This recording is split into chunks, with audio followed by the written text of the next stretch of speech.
Take a look inside of the new America's Black Holocaust Museum. More than 400 years of African American history explained here over roughly 4,000 square feet of space.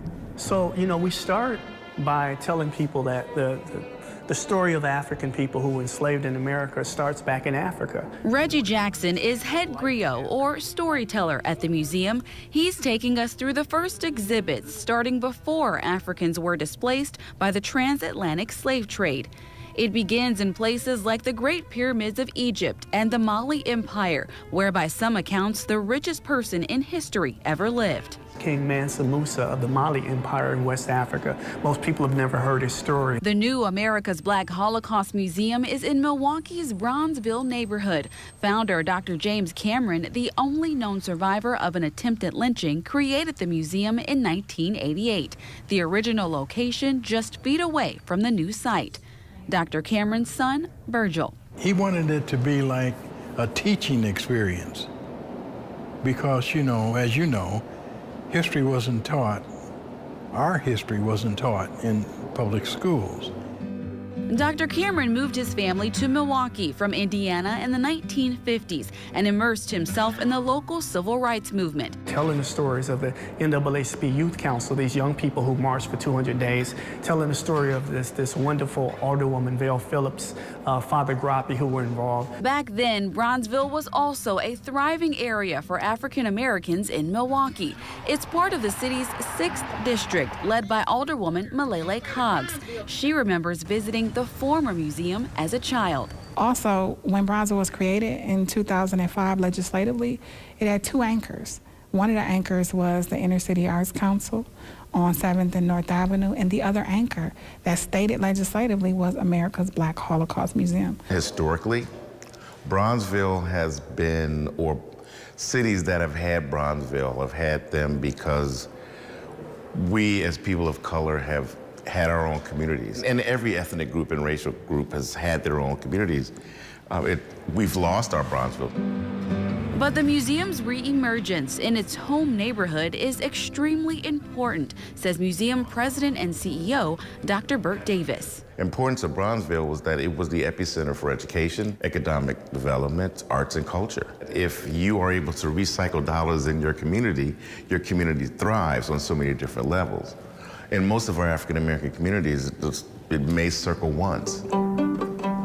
Having a thorough collective knowledge of African-American history, starting at pre-captivity, was crucial to Dr. Cameron. Those who knew him say he saw education and information as building blocks of unity. As we're going through history, you're seeing that things are changing. And I would like to think that maybe we can help that change. And I think that was Dad's idea. The reopening of America's Black Holocaust Museum is nearly 14 years in the making. The museum closed in 2008 after funding troubles and Dr. Cameron's death in 2006. Virgil Cameron remembers the time as devastating. As a matter of fact, Reggie Jackson and I were here when we were forced to move that day on the spot. But the community would not let Dr. Cameron's dream die. The museum eventually went virtual and the group kept strategizing. As part of their plans, Jackson set up a meeting with Alderwoman Coggs, and she met with then Mayor Tom Barrett and the Department of City Development. I think it was important for us to assist with that reemergence in Bronzeville at the location that they started at, not just for the fulfillment of Mr. Cameron's vision, but also for the whole community to see. With help from the city, the team was able to keep the museum in its original spot. Initially, they were still open when Reggie Jackson came to me about it. But with negotiations with the Department of City Development and the bank, the city was able to step in and to negotiate a fair financial resolution and take ownership of the building. America's Black Holocaust Museum now lives on the first floor of the Griot, the residential and commercial space by developer Melissa Goines. With a clear future in sight, the museum's funding slowly started to return.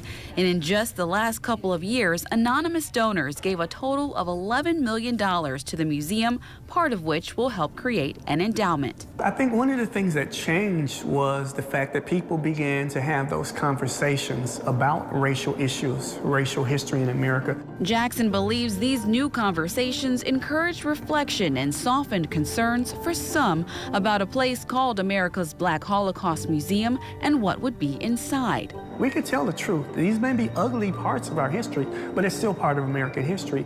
The museum's footprint does not end here. The next phases involve community and educational programming and expansion within Bronzeville. This means Dr. Cameron's legacy will live on, as will his visions of racial understanding, reconciliation, and healing for everyone. If we communicate, we are a powerful people.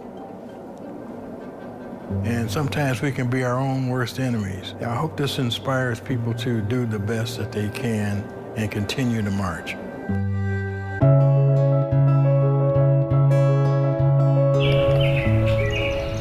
It's a cowardly, senseless act. The kidnapping and murder of a pregnant woman right along the St. Joseph River. She's walking for her health and the health of her baby.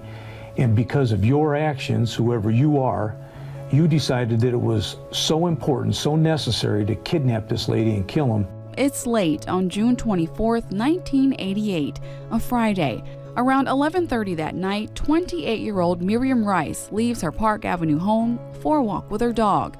It's the last time anyone would see her alive, and two of her neighbors from back then say murder was the last thing anyone expected. Years ago, this was a safe neighborhood. You could go out at night and leave your doors unlocked. Leave your doors unlocked. I'd sit on the front porch.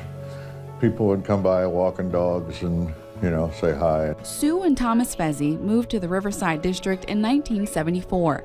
Years later, they met Miriam and her son. She was just very warm, welcoming, talked about us getting together for coffee or tea.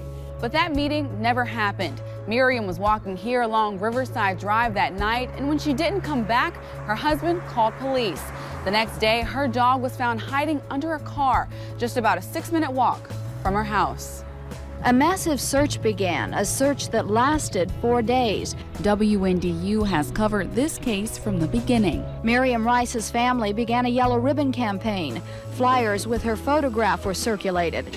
Reward money totaling thousands of dollars was offered for leads. But 5 days after she disappeared, the search came to a devastating end. Mrs. Rice's body was found by a family member just north of Pinhook Park. The coroner ruled she died of a skull fracture. Crime Stoppers features her case many times. Law enforcement flooded with tips, but none that lead to her killer. The crime puts her neighbors on edge. I remember shocked that it had happened to someone we knew, someone we had talked to recently. Years go by, and in 1994, a special crimes unit reopens the case. Investigators try, but end up not far from where they started. So the case grows cold until roughly 2 decades later, in the hot summer of 2017. The cold case squad was looking at some of these things in June of last year, and that's when we found some of the information that nobody had really seen before. County Metro Homicide Detective Michael Norby says those leads were like unraveling a sweater. Pull one thread and things have just kind of started to fall into place. Technology has advanced tremendously since Miriam's murder and is giving new ways to process clues. The team has sent DNA material downstate for testing. So when we relook at evidence that has been gathered over years in the Miriam Rice case, there's evidence that was there that obviously back in 1988 people didn't look at and say this might be DNA related. There might be DNA here. Or they had an idea that there might be, but there was no way of obtaining it, abstracting it, processing it, and verifying it. And sometimes time convinces people to talk. Homicide Commander Tim Corbett says his team has also traveled to several states in the last few months to follow leads. It's talking to people, getting out and doing your job, being professional about it, being honest about it, but you have to get out there. People just don't come to us. We have to go out and create situations. For the Cold Case Squad, their work on this case is like solving a puzzle, one they believe they're close to finishing. You don't need the entire puzzle completely put together to be able to see a picture. And even without having all the pieces, the Miriam Rice murder case is back open, and that gives hope. He's a master at working the crowd, playing hit after hit for thousands of music fans throughout his career. Now Milwaukee's DJ Bizzon has something new to share. You'd be doing this in the headphones as you test it out. You wouldn't be doing this in front of your crowd because they don't want to hear you test out your blend. Yeah, I do have a book. It's really cool. You know what I'm saying? And I hope people like it. That's all I can say. The book is called DJ Method by DJ Bizzon. And inside, Bizzon hopes aspiring DJs learn to do what he does, but better. It's rare to get this opportunity to live and do something that you truly love every single day and have a good time. So I never really take that for granted. If you've been to Summerfest, you may have seen Bizzon on stage behind the turntables. He's also opened up for big music artists like Ice Cube, Pitbull, and Lil Wayne. The more energy that I put into DJing and put into work, the more energy I get. Bizzon's been DJing professionally since 2008 and full-time since 2010. He's got about a decade of experience teaching DJ classes and has written curriculum too. From the outside looking in, a book seemed like the next step, but this book wasn't his idea. You know, we've published books in the past for the DJ market, but thought we needed a new beginner method in our core flagship method series. Jeff Schradel is the executive vice president at Hal Leonard. They're the world's largest source for music publications, and they're based in Milwaukee. They just send me an email, just like a cold call kind of email, like, hey, we're interested in, working on a book. He's right. We cold called him. I think I emailed him out of the blue and, went from there. Schradel says more stores are selling DJ equipment and more schools are interested in teaching the craft to their students. He says Bizzon's experience and personality made him a perfect fit. So we just did the bass, and now we're going to do the exact same thing with the snare. He's gigging, he's teaching, he's put together after-school programs with the Milwaukee Public Schools. He's connected in so many different ways. Not everyone who's a musician can necessarily write a book and prepare a method book, but he was great. 1, 2, 3, 4, go. There we go. It's so good, it's hard to tell which side is which. Bizzon says it took him about 6 months to write the book, which also has a visual component.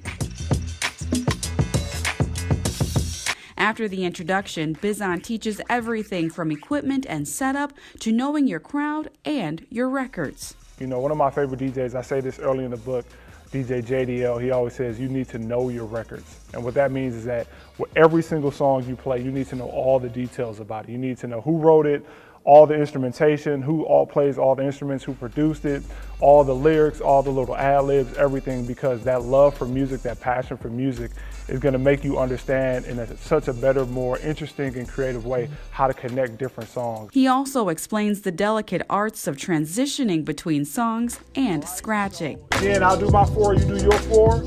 Here we go.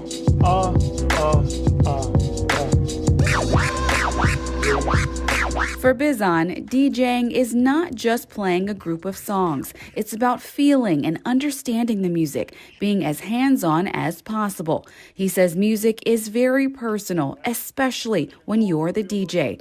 And through his book, he hopes you learn, practice, and find your own rhythm. I want every DJ to be able to take this and get on their way so they can put out the music, put out the creativity into the world that they find interesting, that matters to them, that tells their story.